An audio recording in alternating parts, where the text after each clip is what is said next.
Imagine. L'aube se lève sur la savane africaine. Le vent soulève la poussière rouge. Des ombres humaines s'agitent sous un baobab millénaire. Pas de grotte, pas de pierre protectrice. Seulement la terre, le feu et leurs mains. Ces hommes ne sont pas des bêtes traquées. Ce sont les premiers architectes du monde. On nous a toujours raconté la même histoire. Des silhouettes tapies dans des cavernes, couvertes de peau, effrayées par la nuit. Des hommes des cavernes. Mais la vérité est tout autre. Pendant des millions d'années, nos ancêtres n'ont eu ni grotte, ni mur, ni toit. Ils ont vécu dehors, sous la pluie, le vent, la foudre et les étoiles. Et là, au milieu de cette immensité sans abri, ils ont inventé la plus grande arme de l'humanité, la capacité de bâtir. Ici, dans l'ombre des âges, nous réveillons les histoires que le temps a voulu effacer. Nous racontons le vrai visage de ceux qui ont bâti le monde avant nous. Alors, si tu veux comprendre ce que nous avons oublié, si tu veux marcher sur les traces de ceux qui ont fait de la nature leur maison, abonne-toi maintenant et reste près du feu. Car ce que tu vas entendre, c'est l'histoire du premier toit de l'humanité. Tout commence ici, à Olduvai, en Tanzanie. Pas de falaise, pas de grotte, juste une plaine nue balayée par le vent. Et pourtant, les traces y sont claires, des cercles parfaits, taillés dans la poussière. Des pierres soigneusement disposées, des foyers entourés d'ossements. Les archéologues les ont retrouvés, les premiers abris humains. Ces pierres n'étaient pas tombées là au hasard. Elles avaient été transportées, choisies, posées avec intention. Elles formaient les fondations d'abris légers, des murs de branches, de feuilles et d'épines d'acacia. Fragiles, oui, mais suffisants pour tenir debout, pour garder la chaleur du feu, pour dire « ici nous restons ». Sous ce baobab, il y a 2 millions d'années, un être humain a eu une idée simple et immortelle. Si le monde ne me protège pas, je le construirai. Et c'est ainsi qu'a commencé la véritable histoire de l'humanité. Non pas dans la pierre froide d'une grotte, mais dans la poussière chaude de la savane. Là où pour la première fois l'homme a bâti le ciel. L'humanité n'a jamais cessé d'inventer.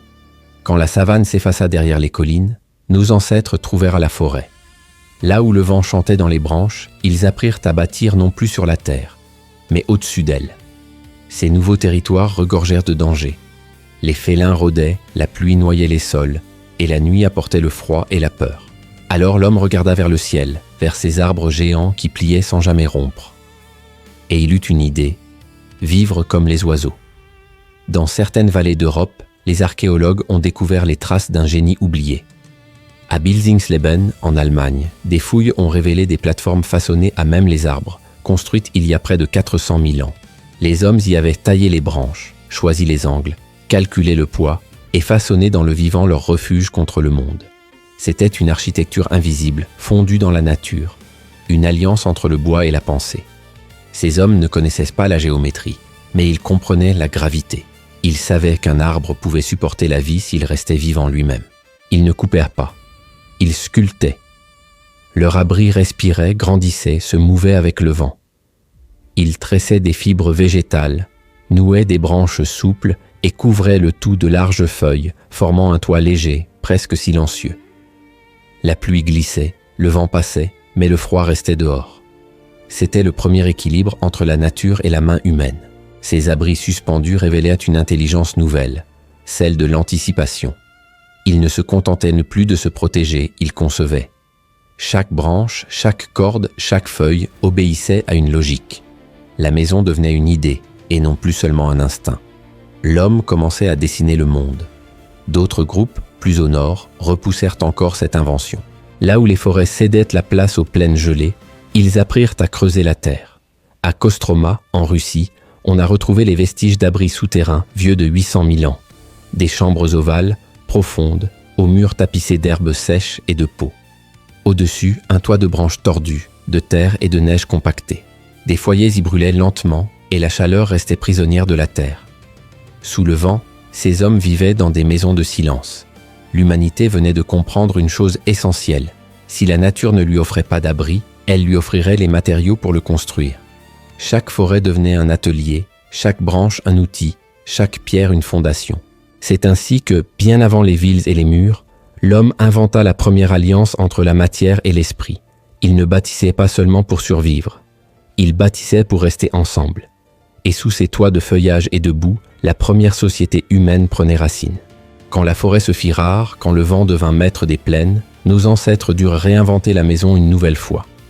Sur les steppes glacées d'Asie centrale, là où aucun arbre ne pousse, où l'horizon ne promet que poussière et vent, l'homme apprit à bâtir avec la terre elle-même. Il ne cherchait plus refuge dans les hauteurs, mais dans le sol. À Kostroma, les fouilles révèlent des chambres souterraines vieilles de près d'1 million d'années. Creusées à la main avec de simples pierres polies, ces cavités étaient bien plus que des trous. C'étaient des œuvres d'ingénierie.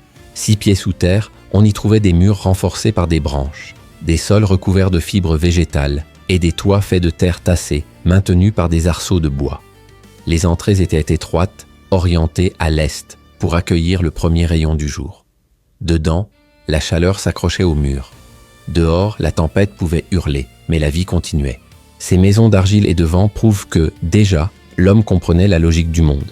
Il savait modeler la terre pour qu'elle le protège, détourner l'eau, canaliser l'air, piéger la chaleur. C'était une science avant la science. Et chaque génération l'enseignait à la suivante. Plus au sud, à Gesher Beno Yaakov, en Israël, d'autres traces de génie sont apparues. Des camps organisés, divisés en zones. Ici on dormait, là on cuisinait, plus loin on taillait la pierre. L'espace devenait fonctionnel, structuré, réfléchi. Les premiers plans d'urbanisme de l'histoire. L'abri n'était plus seulement un refuge. Il devenait un foyer, un lieu de partage, de transmission, d'identité. Puis vint la maîtrise de l'eau. À Terra Amata en France, les traces de fossés creusés autour des abris montrent que ces hommes savaient déjà détourner la pluie. Ils avaient compris que la maison n'était pas un simple mur, mais un écosystème à défendre. Certains abris étaient même surélevés, construits sur des plateformes de branches pour échapper aux inondations. Sous leurs toits de feuilles et d'argile, nos ancêtres avaient inventé le confort. Et dans chaque invention, une idée se cachait. Dompter l'environnement sans jamais le détruire. Ces bâtisseurs de la terre ne forçaient pas la nature. Ils négociaient avec elle. Ils observaient, expérimentaient, corrigeaient. Ils avaient compris que survivre, c'était comprendre. Alors la maison devint mémoire. Chaque abri portait les traces de ceux qui l'avaient façonné. Chaque pierre racontait une nuit de pluie, une naissance, une histoire. Et dans le silence du vent, l'humanité posait les premières briques de son avenir.